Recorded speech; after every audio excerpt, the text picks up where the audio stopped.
ఏపీలో blood flu వచ్చింది. ఇప్పుడు న్యూస్ ఛానల్స్ అన్ని మీకు అయ్యే కనిపిస్తూ ఉంటాయి, బ్లడ్ ఫ్లూ అని చెప్పేసి.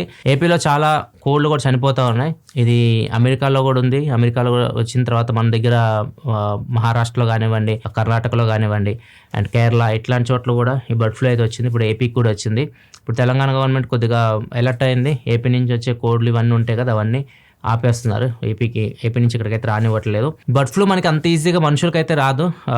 మీరు చాలా మంది కోళ్ళు మనమైతే కోళ్ళని ఉడకబెట్టుకొని బాగా వేపుళ్ళు చేసుకొని మనం గుడ్లు కూడా ఉడకబెట్టుకొని తింటాం కాబట్టి ప్రాబ్లం లేదు. అమెరికా ఇట్లాంటి చోట్ల ఏంటంటే వాళ్ళు పచ్చిగా తింటుంటారు, వాళ్ళకి ఎక్కువ వచ్చే అవకాశం అయితే ఉంటుంది.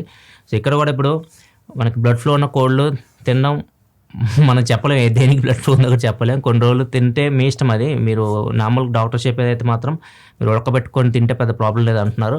మీ ఇష్టం, అవాయిడ్ చేస్తే అవాయిడ్ చేయండి. కొన్ని రోజులు బయట ఫుడ్ కూడా అవాయిడ్ చేయండి. ఇప్పుడు మటన్ తినాలనుకుంటే మటన్ కాస్ట్ పెరిగిపోయింది, మటన్ పెంచేస్తున్నారు. ఎందుకంటే బ్లడ్ ఫ్లూ ఉంది కాబట్టి చికెన్ కాస్ట్ ఆటోమేటిక్ తగ్గుతుంది. చికెన్ తినే వాళ్ళు తక్కువ అయిపోతారు, మటన్ తినే వాళ్ళు ఎక్కువ అయిపోతారు. మటన్ రేట్ అయితే పెరిగిపోతూ ఉంది.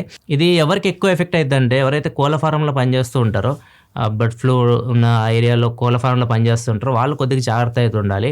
మాస్క్ వేసుకోవడం కానివ్వండి, గ్లౌజెస్ పెట్టుకోవడం ఇట్లాంటివి పెట్టుకోండి. వాటిని టచ్ చేసేటప్పుడు అక్కడ ఉండేటప్పుడు ఆ ఏరియాలో బెటర్ ధరించండి. సో వాళ్ళకి ఎక్కువ ఎఫెక్ట్ అయ్యే ప్రమాదం అయితే ఉంటుంది.